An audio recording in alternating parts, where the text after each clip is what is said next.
नमस्कार साथियों, मैं आपका अपना स्वागत होता। आज बात करते हैं धान घोटाले की, जो लगातार चर्चा का विषय बना हुआ है, क्योंकि सैकड़ों करोड़ का नहीं, हजारों करोड़ का घोटाला है। अब इसको थोड़ा हम विस्तार से समझाएंगे, घोटाला कैसे हुआ। अगर पूरे हरियाणा के किसानों की बात करें तो 4,83,897 किसानों ने मेरी फसल मेरा ब्यौरा पर पंजीकरण किया। उनका कुल रकबा था 28,80,192 एकड़ का रकबा था, लेकिन सरकार ने के कर्मचारियों ने उसका वेरीफाई कर दिया 30,16,285 एकड़ का। यानी कि किसानों ने जितना किया उससे ज्यादा वेरीफाई कर दिया। कितना ज्यादा किया? 1,36,116 एकड़ का। अब इसमें जो अंतर आया उससे अलग और थोड़ा बड़ा मामला जुड़ गया। कैसे? भिवानी, गुड़गांव, महेंद्रगढ़, रेवाड़ी, मेवाड़, चरखी दादरी में 64,726 एकड़ का धान की फसल की बिजाई का वेरिफिकेशन हुआ, जहां पर धान की 0% खरीद हुई, यानी कि एक भी दाना की खरीद नहीं। बड़ी संख्या में वेरिफिकेशन कर दिया आज करनाल में धान घोटाले 64,726 एकड़ का के चोरों को सजा देने 20,842 किसानों की लंबित मांगों को लेकर के अब पैदावार राष्ट्रीय अध्यक्ष गुरुनाम सिंह चड्ढूनी जी की अगुवाई में लेते हैं। अगर 30 कुंटल एकड़ पैदावार होने तो यानी कि इसमें हो गया जिसमें धान घोटाले की सीबीआई की जांच अन्य जो लंबित मांगे हैं उनको जल्द पूरा किया जाए। मंडी का एमएसपी को जोड़ दे दो, सरकार को प्रति क्विंटल 48 रुपए खर्चा आता है। अगर जितनी धान हुई उसकी पूरी लागत बताए दो, ये कुल लागत 1712 करोड़ रुपए बैठ गई। यानी 1712 करोड़ का घोटाला सीधा सीधा सामने आ गया हमारे, कि जो किसान ने बेची ही नहीं, किसान ने उगाई नहीं, लेकिन सरकार ने ज्यादा खरीद लिया और आंकड़ों में दिखा दिया कि हमने इतने 1000 कुंटल करोड़ कुंटल धान खरीद लिया। अब उससे अलग क्या हुआ?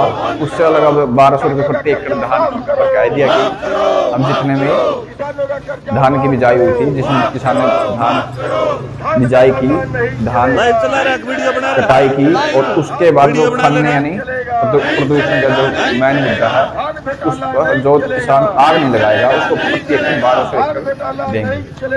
उसको भी जोड़ देंगे, लगभग 2000 करोड़ रुपए बैठ गया।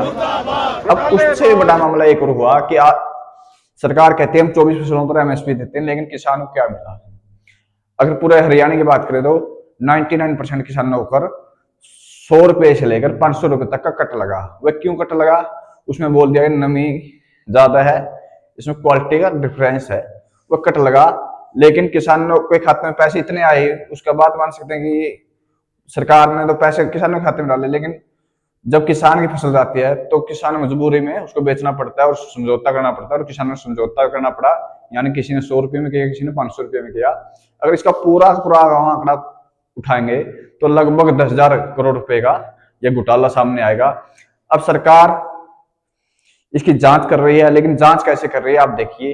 3 साल पहले के आंकड़े उठा रही है, जैसे गोंडा मंडी का उठाया, उन्होंने बताया कि 1,73,807 क्विंटल धान की खरीद हुई, 11,628 क्विंटल ऐसे मिलों में ज्यादा, फिर उससे भी ज्यादा तुलाई कर दी, यानी खरीद होने से ज्यादा फिर खरीद। वह कहां से आई? वह धान आई यूपी से, बिहार से, जहां 1600 रुपये, 1700 रुपये, 1400 रुपये में लेकर यहां पर बेच दी।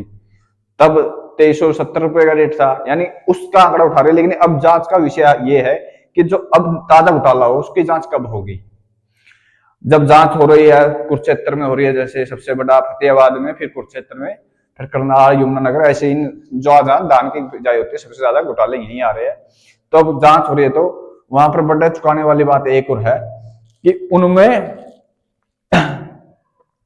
मोटरसाइकिल का, टेम्पो का, यानी 3 पहिए वाला टेम्पो का, उनके नंबर लिख दिए और उन पर गेट पास कट दिया कि इनमें इतने इतने 1000 कुंटल धान, 1000 कुंटल, 500 कुंटल, 700 कुंटल धान इन वाहनों से सप्लाई की। यानी गेट पास पर उनके मोटरसाइकिल के और टेम्पो के नंबर है। यानी सामने साफ साफ दिख रहा है कि मार्केट कमेटी के कर्मचारियों के द्वारा मिली भगत से ये घोटाला हुआ है, ना कि मिल और रहती होंगी, इसमें सब मिले हुए हैं। अब उससे बड़ी बात क्या हुई, अब एक भारतीय किसान यूनियन चुडूनी लगातार हर जिले में प्रदर्शन कर रही है।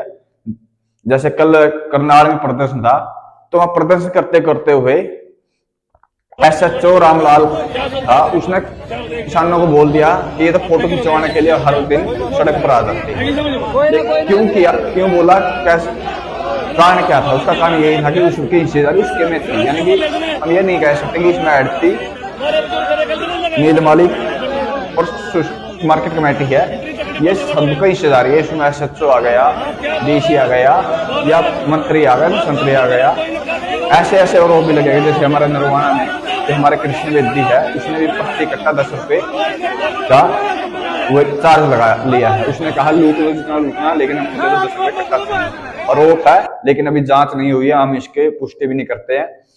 अब हमारा क्या फर्ज बनता है? हमारा फर्ज बनता है कि सरकार पर हम दबाव डालें और इसकी जांच करें, ताकि जो 10,000 करोड़ रुपए इन लुटेरे लोगों के घर पे गया है वो किसानों के खाते में आए, और उन किसानों की आमदनी दुगनी हो जाए, और जो सरकार वादा कर रही है कि 24% में MSP के करे, वे धरातल भी दिखाई दे। इसलिए आपसे विनती है कि अगर आपको ये वीडियो अच्छी लगी हो शेयर कीजिए, और इस मुद्दे को लगा